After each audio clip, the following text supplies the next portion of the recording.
Hello, Michael. Hello, Kerry. How are you? I'm Thank you good. for inviting me here today. That's all right. Do you want to tell us a little bit about who you are and what you do? Yes, so my name is Michael. I'm the co-founder at Your Flock. It's a Manchester-based business from the UK. I set it up on the back of my research from the University of Manchester. And what we provide is really an employee retention platform. And what it Mhm. means is that we help managers to flag people who need support, identify the motivators, and then enable them to take action to make sure they're retained in the company and they stay engaged. Amazing. So, in this topic of work culture, quite a few of the conversations that I've had have touched on employee retention. How do we Hmm. attract new employees, but how do we keep the employees that we've got and that the grass Hmm. isn't always greener? Um, and I know Yes. that you're really interested in the relationships between the managers and the employees. Do you want to share a little bit about that and why you're interested? Yes, so what we found early in the stages of our growth is that whenever people leave their businesses, one of the top reasons is the relationship between manager and employee. Mm, And however, when you look at it from managers' perspective, we found that 90% of managers actually admit that they don't have enough time to engage and lead their employees. And sometimes they don't have time, sometimes they don't have enough training. But what it creates is this situation where managers are responsible for retaining employees, for engaging mm, them. But on the other side, they don't have enough time to actually do that because of the day-to-day workload. And I think during remote work, it's even worse because you don't mm, see people around you. You execute your to-do list, and then you often put your people tasks at the bottom of the list. mm. So that's the challenge that we identified, and we saw that a lot of companies don't really target it directly. Okay. And that's why we've created Your Flock really to create a tool for managers that's very quick and can give managers quick action points of this is what's happening in the team, this is what you need to do exactly over the next week to make sure people stay. Mhm. Yeah. And what And do you think the effect is of those maybe difficult or just those relationships not being developed on the organizational culture? yes, so so I think when we think about company culture, before we talk about it, I think it's important to define it, right? Yeah.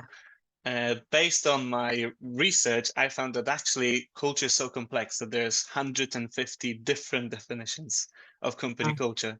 And they're all correct because it exists on so many levels and so diverse. So Mm, clearly there's a lot of room for miscommunication, misinterpretation. And so what I think is important is to define this culture at the start and mm, communicate it well, especially to managers, so they know how to live it, how to use it in their management style, and so on. And I think the best way to do it, to define that culture, is really at the base. And I believe it to be the core, to start with the core values. So I have a few mm. guiding rules of this is how we want to run the business, and that really creates the breeding ground for all the other constructs to grow up on, like recruitment processes, like management style, like how you deal Mm. with failure, and so on. Yeah. And I think those core values and then how the behaviors that are connected to those values and then the processes, so the kind of infrastructure, or we've talked about the tech infrastructure being really vital. I guess in these times where some people are working at home and some people are not, those things are really important. Yeah. Yeah, I agree. So this the first stage is really to define core values within the company, but Mm, each one of us within the company, we've got our own individual set of core values as well yeah, yeah. that are not necessarily the same as the company values. So I think, especially when you work remotely, it's very important to recognize how different each individual is to make sure, you play to their strengths, you manage their differences to make sure that everyone identifies themselves with what the company stands for. So that's what we do at Your Flock, really. We help individuals to define their individual core values. We aggregate across the team, help managers to understand their strengths, differences, and then allow them to, on an ongoing basis, have that pulse check whether people are being played to their core values. So it's not about trying to get everybody to have the same values or to try and kind of homogenize everybody. It's about finding the individuality and the overlaps. Yes, so one of the sort of old school thoughts is that you need to recruit everyone who thinks alike. So I don't subscribe to that idea really. I think it's important to recruit somebody who is different, who can challenge you, who can bring diversity to the team, who bring those. If you have a team that's very, let's say, focusing on the bigger picture, very fast moving, you need somebody who will be much more detail focused, who can help keep everyone accountable for some of the work that they do. So I think it's important to recruit for that diversity. But you also need to have a system in place that helps you to define that. Because the worst thing is to recruit diverse individuals and then they leave within a week because you can't manage it, right? They just cause conflict and you say, oh, they're not the right fit. But actually, you can manage it by identifying how different they are early, letting the manager know so they can adapt the way they onboard them, they manage them to make sure they feel engaged as well. So I'm definitely not for the recruitment style where you ask which football club you support and then Sure. you recruit them, because it's not Yeah. really Yeah. and it's not indicative of performance at all, right? And I know that you've worked with lots of organizations, and I've got some really good sort of tips and stories about how managers have done that management, or how leaders have done that management with different people to allow for that diversity and encourage that inclusion. Do you want to share some examples? Yes, definitely. So I would love to. We worked with a lot of different companies. I would love to share two stories of two small businesses around 30 to 40 employees, but they've gone through an amazing change process. And they are our clients, so they use our product, but they also done a ton of different things and activities internally that help them progress. But I think the thing that differentiates them most. So one is a law firm called IMD Solicitors. The second one is a advertising agency, Couch Health. And what both of them did, they put their employee well-being and engagement as the priority of the business. And then since they started focusing on employees, then they had a record year after record year. So they focused on employees before they focused on their kind of outcomes that they were trying to achieve with their market. Wow. Okay. So the premise really is take care of your employees, they will take care of your business, not the other way around. Prioritize the business and recruit people to support the business.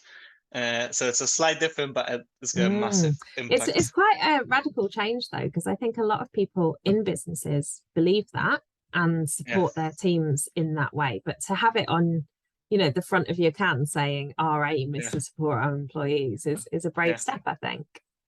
Yeah, I think so. And, but those are great case studies.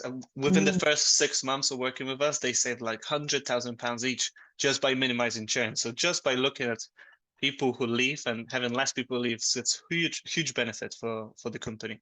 But let me tell you some of the things that they do. So one of the one of the things that really impressed me is the onboarding process.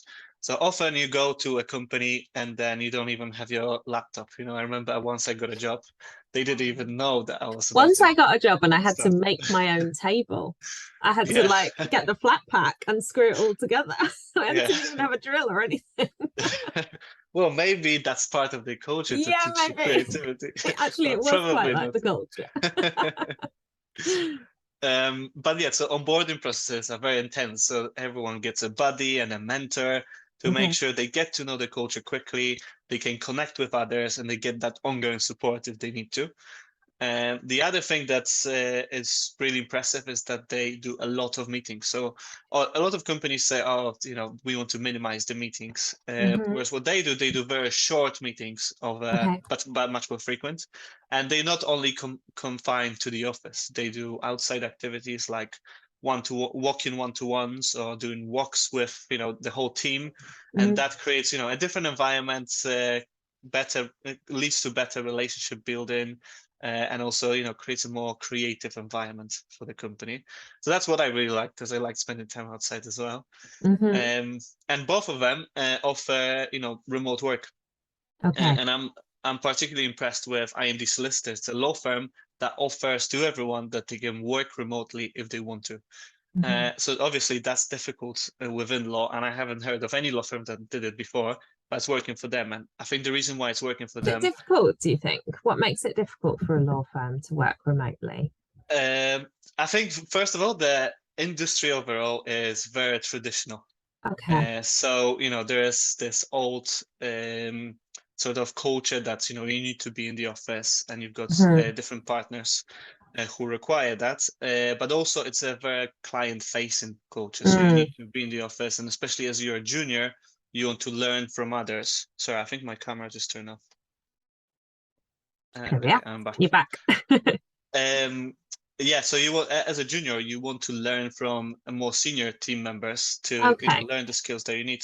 And in a remote environment, it's more difficult, but they made it work because Mm. they've got the support system, the technology that helps them to get feedback very quickly, measure how engaged the employees are, and act on feedback very quickly as well. Mhm.